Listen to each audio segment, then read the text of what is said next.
I'm like a house that's, kind of dilapidated. But you know what? God's all about redemption.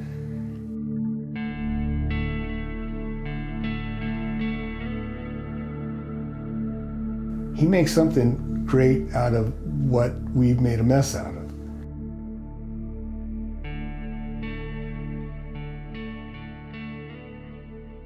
We have a fallen nature. And so I can guarantee you that we will fail, and that's kind of how I would try and talk to my kids. I'm going to blow it, be prepared. I don't mean to, I don't want to, I want to be the perfect dad, but it isn't going to happen. So be prepared for it, but also know that I love you. And if I'm wrong, I'll admit it.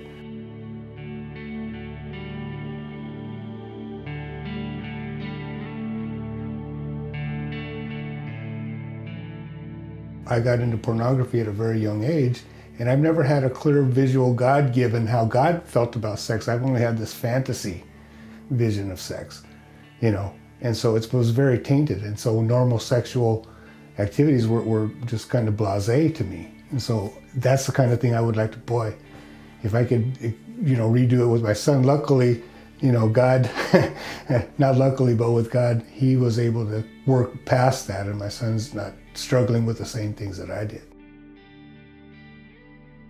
I think I would be more honest about how I feel about sex and the things that I've struggled with, the temptations, and rather than so clinical, kind of put it on a more personal level and say, hey, this is how it is, and give them God's perspective on sex, and then why premarital sex or pornography and stuff like that can really mess it up.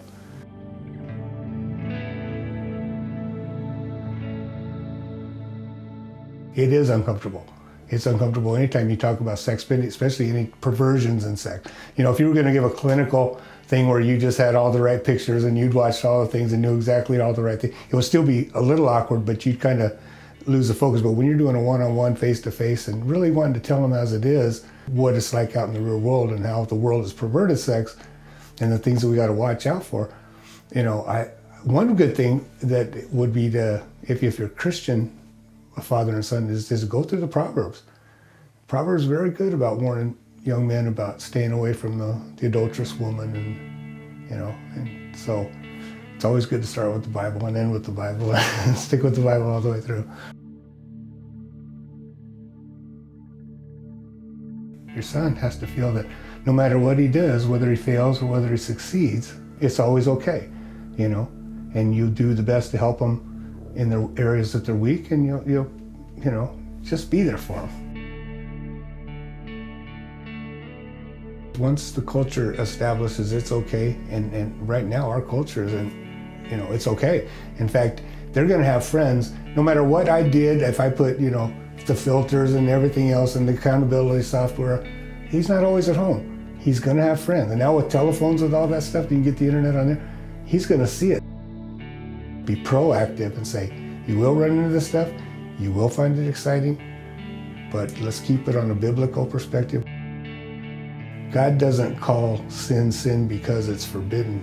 He forbids it because it's bad. It's not bad because it's forbidden because it's bad. And so God put these directives not to be a cosmic killjoy, but that he knows what's going to happen in the future. And I can attest to that because I didn't follow biblical guidelines as far as sex goes, and I've been pretty messed up. Because of the fact that you can be real and say, I messed up, I've been down this road, I can tell you what happens.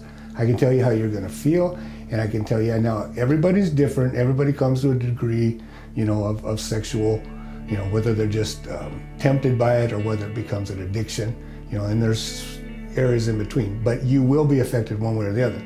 As to how you deal with it, that's totally different because everybody's different.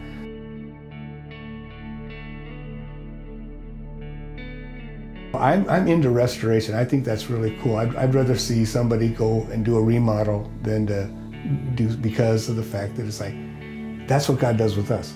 If you put something in it that doesn't fit, it doesn't right, well, that's the tribulations that we go through. That's the grinding and the sanding and the pruning and the cutting and recuts, but it all works out. We can handle it by ourselves. If we could have been good, Jesus wouldn't have had to die for our sin. our spirit may be willing, but our flesh is weak, and God knows that. It's not just praying. There's, the devotion.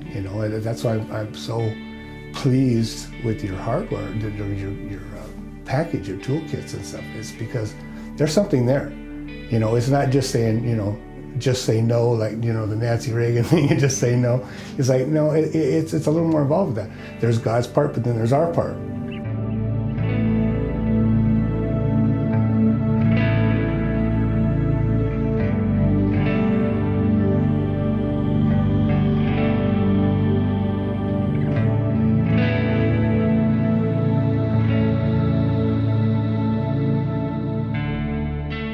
I think we have an opportunity, but we have a better opportunity if we're open with them and say, I've struggled in this area. It will always be a struggle.